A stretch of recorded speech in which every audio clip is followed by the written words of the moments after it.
Pozdravljeni.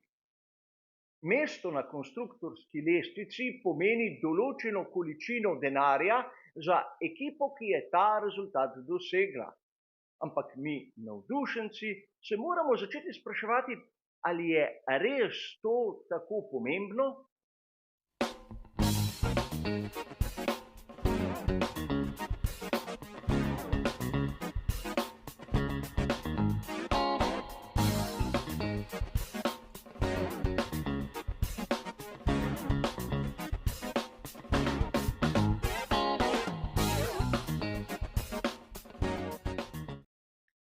Situacija je lahko na prvi pogled rahlo paradoksalna.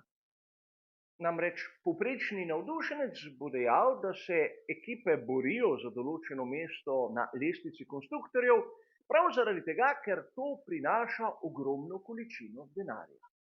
Ampak videli bomo v nadaljevanju, da v življenju, kot ste morda že zasledili, denar ni vse.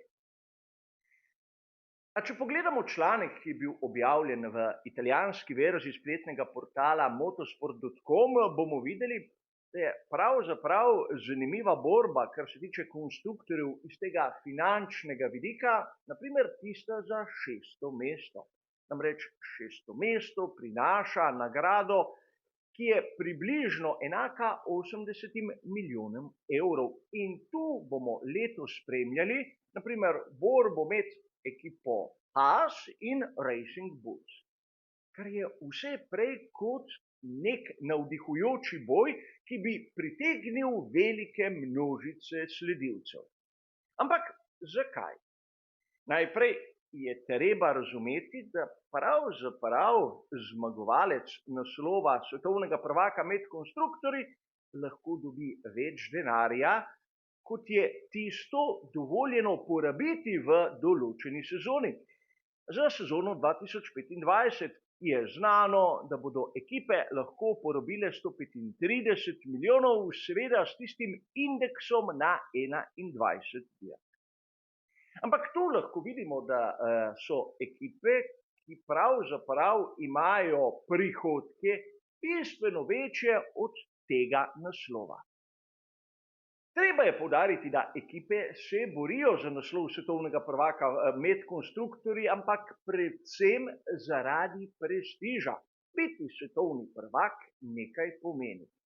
Bodimo iskreni, med mnogimi navdušenci, že tako ali drugače naslov med konstruktorji ni tako pomemben, čeprav je enakovreden onemu vozniškemu.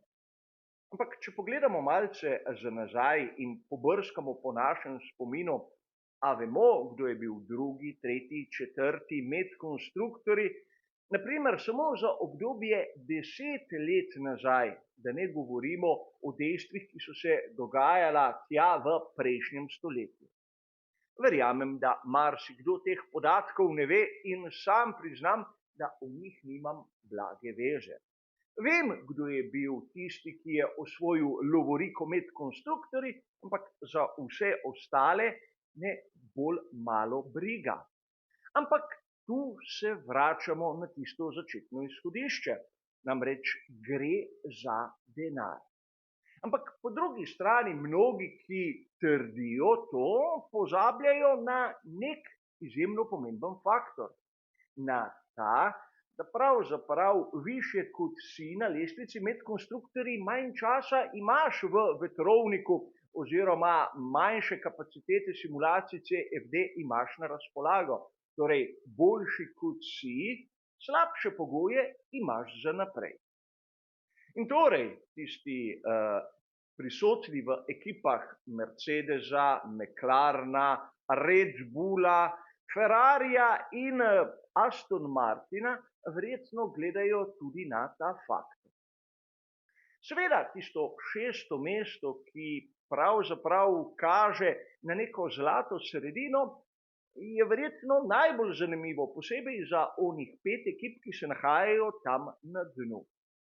Ampak verjetno marsikoga sedaj zanima, kako ta zadeva sploh poteka, kolikšne proračune imajo v resnici ekipe in zakaj pravzaprav porabljajo denar. Lahko smo zasledili izjemno zanimiv članek, ki pravi, da je Red Bull v sezoni 2023 imel prihodke, ki so bili višji od 300 milijonov funtov. In seveda, če to nekako usporedno damo s tisto številko, ki nam kaže omejitev proračuna, vidimo, da tu nekaj ne štima.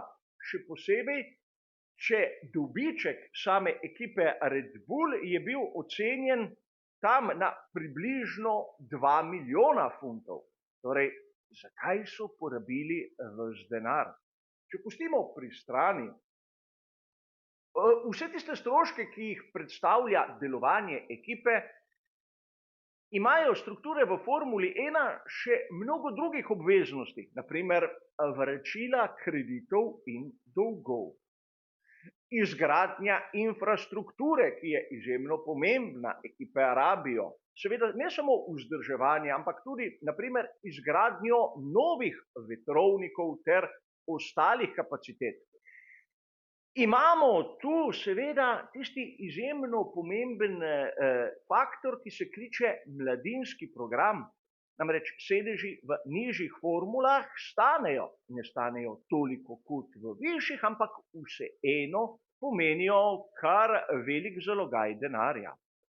Mogoče nekatere ekipe, kot je Red Bull, vlagajo v razvoj pogonskega sklopa in novih tehnologij. In na koncu, če jim nekaj denarja ostane, ga lahko zapravijo za nove pogostitvene objekte. In seveda te motorhomi, ki jih vidimo v Formuli 1, so res fantastični in vse prej kot poceni. Torej, vidimo lahko, da ekipe Formule 1 lahko porabijo vse tisto, kar dobijo, brez da bi presegle omejitve samega proračuna.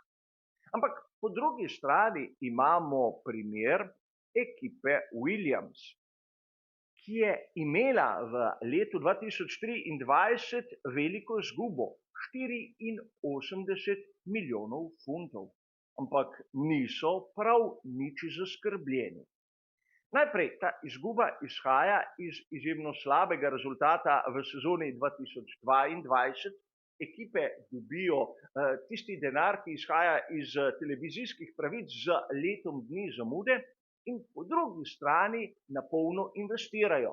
Investirajo v infrastrukturo, seveda imajo tudi mladinski program in tako naprej.